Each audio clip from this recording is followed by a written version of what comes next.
C'est parti, ça a fait du bruit. Allez, bonjour à tous mes amis, bienvenue dans cette nouvelle vidéo. Je suis heureux de vous retrouver aujourd'hui. On se retrouve pour le réglage d'une derbiche. Tu le vois, c'est une machine pour faire de l'endurance. Hein. Pot d'échappement Most passage eau, c'est la première fois que j'en teste un sur la chaîne. Cylindre métrakiste, dont je ne connais même pas la cylindrée. Allumage digital direct rouge, là-bas. Et un carburateur type PVK. Donc voilà, là je te fais une petite vidéo rapide parce qu'il faut que ça tourne pour midi. Et il est 9h17 o'clock. Donc on n'a pas trop le temps, on va faire juste vraiment un peu d'avance, un peu de carb, et puis à mon avis ça va être tout, parce que de toute façon là-dessus on ne pourra pas jouer sur trop de périphériques, on va pas commencer à regarder les longueurs de cale de boîte à clapper, etc. On n'est pas là pour ça, c'est vraiment pour la fiabiliser avec quand même une performance acceptable. C'est parti, je te fais le petit tour de la machine juste après le jingle. Et j'ai pas en rouge en fait, tout simplement. Mais ici.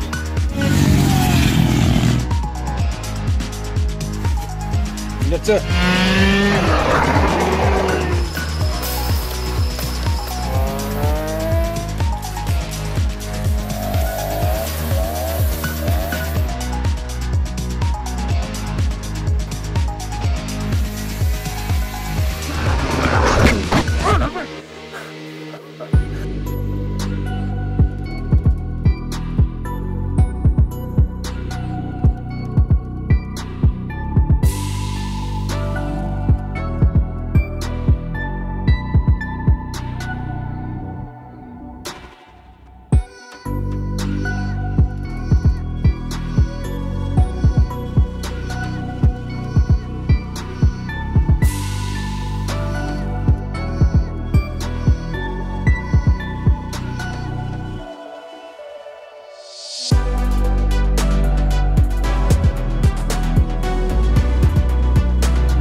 Alors la première chose à faire, on va mettre le moteur en température et on va apprécier la carburation tout simplement. On a la chance d'être sur une méca boîte, donc on peut se mettre au point mort. On la met en température, on accélère gaz à fond et on voit à combien elle va réguler d'elle-même. Tu vois, je t'avais déjà expliqué souvent, le gicleur principal doit réguler le moteur. Ça veut dire que ton moteur, il va être vraiment à fond de lui-même par le gicleur. Pour éviter qu'il s'emballe. S'il s'emballe, c'est qu'il est trop pauvre.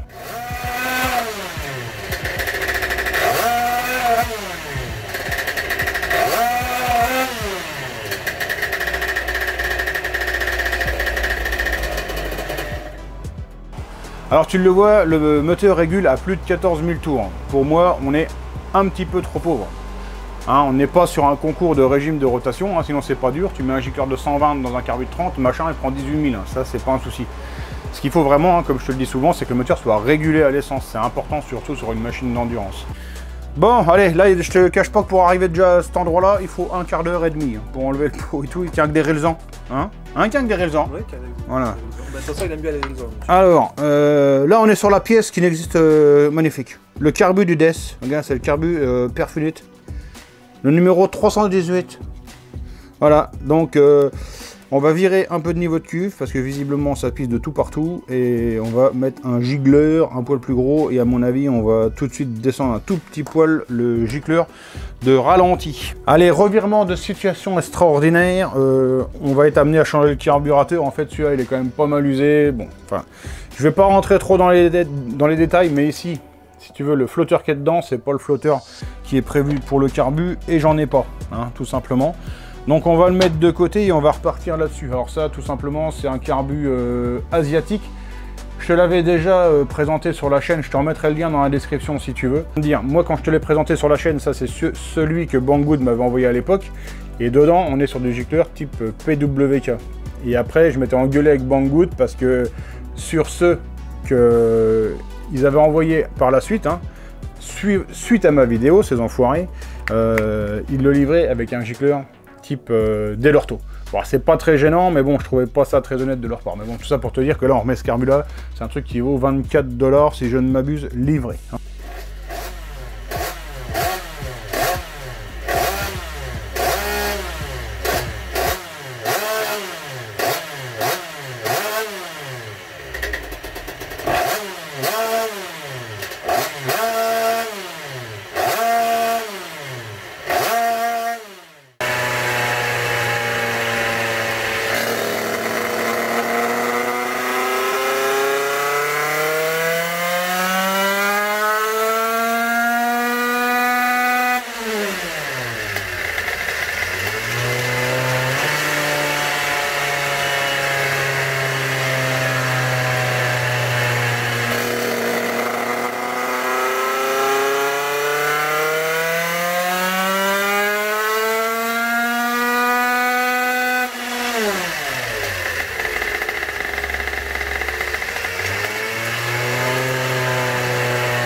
Donc ici, toujours sur la phase de réglage, on a regardé l'avance, bon elle est correcte, hein, c'est suivant les préconisations constructeurs.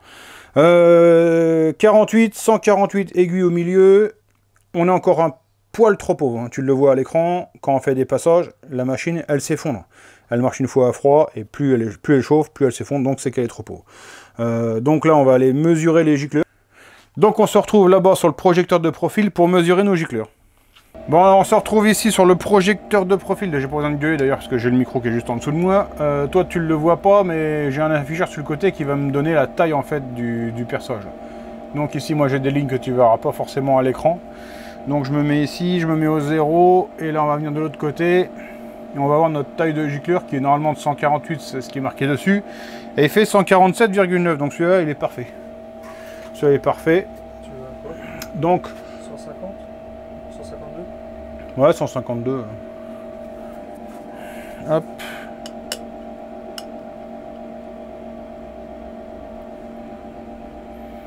Alors pourquoi je fais ça? Bah, tout simplement parce que c'est des gicleurs qui viennent de boîtes différentes. On ne sait pas trop comment ils ont été fabriqués, si tu vois ce que je veux dire. Autrement, 152,7. Il bosse là. Alors pourquoi je suis amené à mesurer les gicleurs? Je le fais pas tout le temps. Je veux dire, si demain tu te commandes une boîte de gicleurs Polini, en général, ils sont bien calibrés. Simplement, ce qui se passe, c'est que dans 80% des cas, c'est des gicleurs de, on va dire, de production asiatique, hein, faut pas se cacher. Ce qui se passe, c'est que ils vont attendre peut-être un peu plus longtemps avant de changer les alésoirs, etc. Donc tu te retrouves avec des cotes qui sont pas forcément justes. Et c'est quand même intéressant d'être sûr, quand tu veux mettre 4 ou 5 points, bah, de réellement mettre 4 ou 5 points. Voilà, derbiche, finish, marche à crever. Alors, je vais te montrer la courbe à l'écran. Donc là, c'était vraiment un petit réglage pour l'endurance.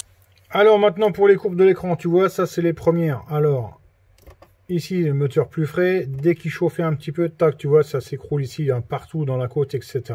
Donc là, on a un moteur qui est un petit poil trop pauvre.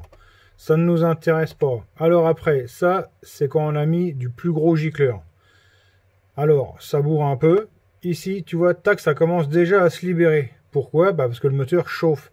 Et ici, tu vois, tac, on arrive sur une courbe qui est encore un tout petit peu plus libre ici et qui perd pas trop dans la côte. Donc ici on est sur un réglage qui est correct.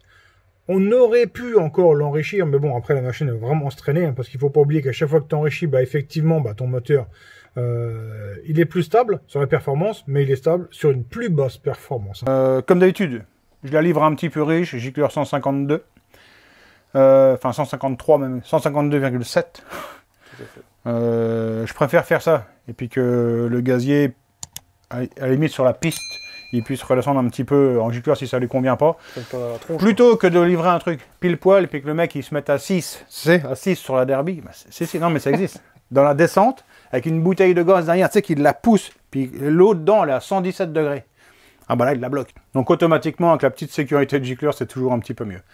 Voilà, donc c'est déjà tout, hein, mine de rien. Tout est bon. Voilà, tout est bon.